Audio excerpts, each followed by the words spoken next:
Now we're doing the law of syllogism. So again, you may have already started this from my last video, but the law of syllogism allows you to draw conclusions from two conditional statements in which the conclusion of the first statement is the hypothesis of the second statement. So this law of syllogism looks a lot like the transitive property that we covered in Algebra 1, and I said it's going to look similar when we get to geometry, and now is that point. So my symbolic map is if P then Q, if Q then R, therefore if P then R, okay? So if P is true, then Q is true. And now Q becomes my hypothesis of the next statement. And so it introduces R as the conclusion. And now I can say if P, then R. So let's take a look at what that means. Again, I'm going to read you the instructions for those of us in class that don't always read the instructions. So use the law of syllogism to give a valid conclusion. If it's not possible, no valid conclusion. So on this one, if it is Saturday, so I'm going to label that P. If it is Saturday, then Jake has a baseball tournament, and that's going to be Q. So my hypothesis, my conclusion. If Jake has a baseball tournament, which that's exactly what was stated here as my conclusion, if Jake has a baseball tournament, then he will need to pack his lunch. So this follows the law of syllogism because it's saying if P then Q, if Q then R. So now my conclusion is going to say if it is Saturday, that's my P statement, then Jake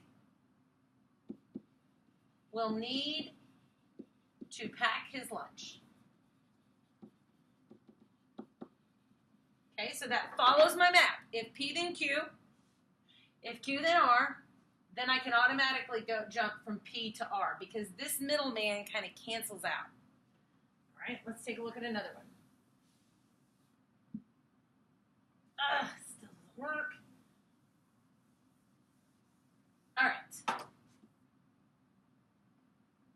Now, I'm hoping you can pause these and then check back in and see if we're getting the right one. So pause this video, and I'm going to go through the remainder of these examples with you, which I want you to have written down in your journal when you come to class. Did you unpause? All right, so you've already paused, you've written these down, and now we're going to go over the examples together. So here we go. If a number is divisible by 12, that's my P statement, then it is divisible by 6. That's my Q statement.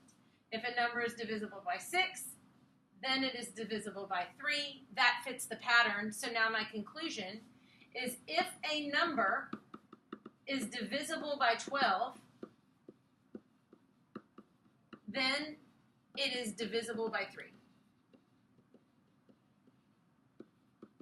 Okay, so I'm not going to write all of these down. I'm going to talk them through, and let's make sure that ours match. Okay?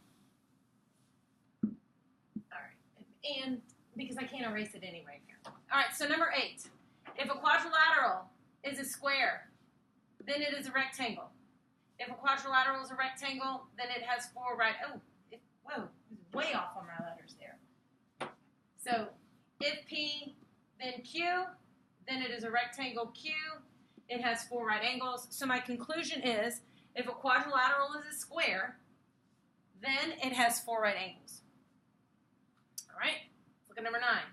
If it is sunny this weekend is my hypothesis. Then you will go boating, which is my Q. If it is sunny this weekend,